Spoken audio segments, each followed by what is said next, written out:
플랜더스의 개. 원작 위다. 그림 아나토리 이킨. 옮김 김현숙. 플랜더스 지방의 작은 마을에 사는 할아버지와 네로가 못된 주인에게 얻어맞고 병들어 쓰러진 개 파트라쉐를 만나면서 새로운 이야기가 시작돼요. 네로와 파트라쉐의 아름답고 감동적인 우정 이야기를 지금부터 함께 읽어봅시다. 할아버지, 제가 뒤에서 밀게요. 네로가 우유 수레 뒤로 가며 말했어요. 무거운 수레를 혼자 끄는 할아버지를 도우려는 거였지요. 네로야, 수레가 가벼워서 날아갈 것 같구나. 네덜란드의 플랜더스라는 마을에 사는 네로와 할아버지는 가난했지만 행복하게 지냈어요. 어느 날 네로가 길에서 쓰러진 개를 발견했어요. 개를 살피던 할아버지가 말했어요. 죽지는 않았는데 매를 심하게 맞았구나. 네로는 개를 두고 그냥 갈 수가 없었어요. 우리가 데려가서 치료해줘요. 개는 네로와 함께 살면서 곧 건강해졌어요. 그리고 파트라쉐라는 이름도 얻었지요. 얼마 뒤 할아버지가 그만 병이 들어 누웠어요. 그러자 네로와 파트라쉐가 수레를 끌며 우유를 배달했지요. 네로는 배달을 끝내면 성당에 들르곤 했어요. 성당에는 유명한 화가의 그림이 걸려 있었거든요. 하지만 돈을 내야만 그림을 볼 수 있어서 갈 때마다 네로는 빈 주머니를 더듬으며 중얼거렸어요. 나한테 은돈 한 입만 있다면. 네로의 단짝 친구는 아로아였어요.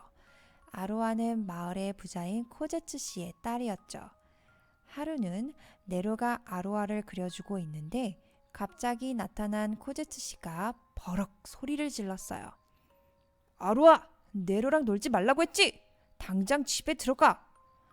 혼자 남은 네로가 파트레시에게 말했어요. 내가 훌륭한 화가가 되면 아저씨도 달라지시겠지? 며칠 후 네로가 할아버지에게 그림 대회 소식을 전했어요. 1등을 하면 큰 상금도 받고 그림을 공부하는 학교에도 보내준대요. 네로는 할아버지를 그리기 시작했어요. 그림을 그리는 네로를 보며 할아버지는 내내 어두운 표정이었어요. 비싼 물감을 사줄 돈이 없었기 때문이지요. 찬 바람이 쌩쌩 부는 날 우유 배달길에 네로는 예쁜 인형을 주었어요.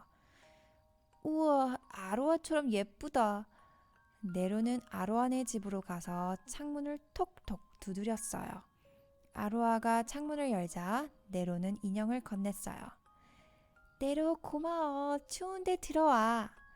네로도 그러고 싶었지만 무서운 아로아 아빠를 떠올리며 돌아섰어요. 그날 밤 아로아네 창고에 큰 불이 났어요. 사람들 틈에서 네로도 열심히 물 양동이를 날랐어요.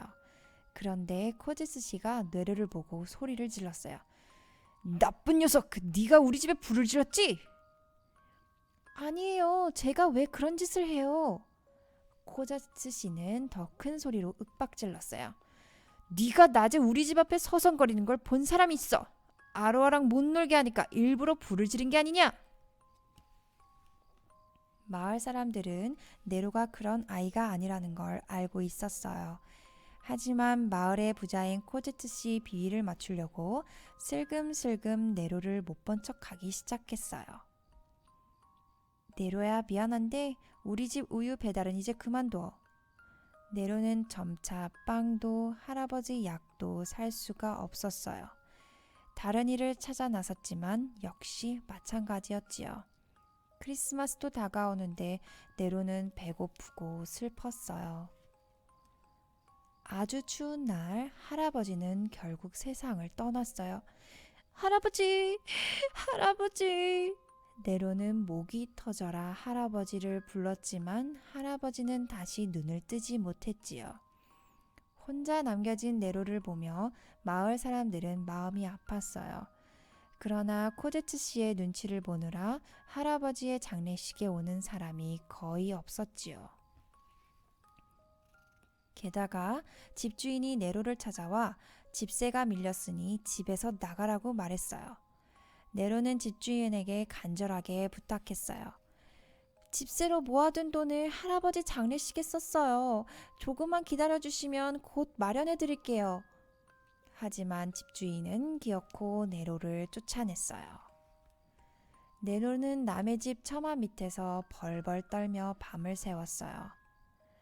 파트라씨, 내일이 그림대회 발표 날이야. 내가 1등일지도 몰라. 그러니까 조금만 참자. 네로의 말을 알아들은 듯 파트라시에게 끙 소리를 냈어요. 날이 밝자마자 네로는 발표장으로 뛰어갔어요. 하지만 안타깝게도 1등은 다른 사람이었어요. 네로는 쓸쓸하게 중얼거렸지요. 이제 모든 게 끝났어. 네로는 굶주림과 추위에 시달리며 저녁을 맞았어요. 눈까지 쏟아지자 거리는 텅 비었지요. 그런데 앞서가던 파트라쉐가 무언가를 물고 왔어요. 엄청나게 많은 돈이 든 지갑이었어요. 파트라쉐, 이 돈이면 빵이랑 고기를 잔뜩 살 수 있어. 성당 그림도 매일 볼 수 있고 말이야. 떨리는 손으로 지갑을 살피던 네로는 잠시 멍하니 있더니 파트라쉐를 바라보며 말했어요. 코제츠 씨 지갑이야. 갖다 주는 게 좋겠지? 네로는 지갑을 들고 아로안의 집으로 갔어요. 코제츠 씨는 전 재산이 든 지갑을 찾느라 집에 없었지요. 네로는 아로안의 엄마에게 지갑을 건네주며 말했어요. 아줌마, 파트라시가 이 지갑을 찾았어요. 죄송한데 파트라시 좀 맡아주세요. 그러고는 바로 할아버지 무덤으로 달려갔어요. 한편 뒤늦게 들어온 코제츠 씨는 아내에게 이야기를 듣더니 그동안 네로에게 심하게 대한 것을 몹시 후회했어요. 네로는 어딜 간 거지? 앞으로 같이 살자고 해야겠어. 그때 파트라쉐가 컹컹 짖으며 밖으로 달려나갔어요. 네로는 할아버지 무덤 앞에 있었어요. 할아버지 보고 싶어요. 절 데려가 주세요. 네로는 무덤에서 할아버지의 목소리가 들리는 것 같았어요. 네로, 네가 그렇게 보고 싶어하는 그림을 보고 오너라. 네로는 성당을 향해 뛰었어요. 마침 성당은 텅 비어 있어서 네로는 그림 앞에 설 수 있었어요. 하지만 어두워서 아무것도 보이지 않았지요. 그림 앞에 주저앉은 네로는 차츰 정신을 잃었어요. 잠시 후 네로는 누군가 자기 얼굴을 쓰다듬는 걸 느꼈어요. 파트라쉐가 혀로 네로의 얼굴을 핥고 있는 것이었어요. 파트라쉐, 너 여기에 어떻게 온 거야? 네로는 파트라쉐를 꼭 껴안았어요. 그때 창문으로 들어온 달빛이 그림을 비추었어요. 파트라쉐, 너도 보이니? 진짜 아름다운 그림이야. 네로는 그림 앞에서 배고픔도 추위도 모두 잊었어요. 이튿날 아침 성당에 들어온 신부님은 소스라치게 놀랐어요.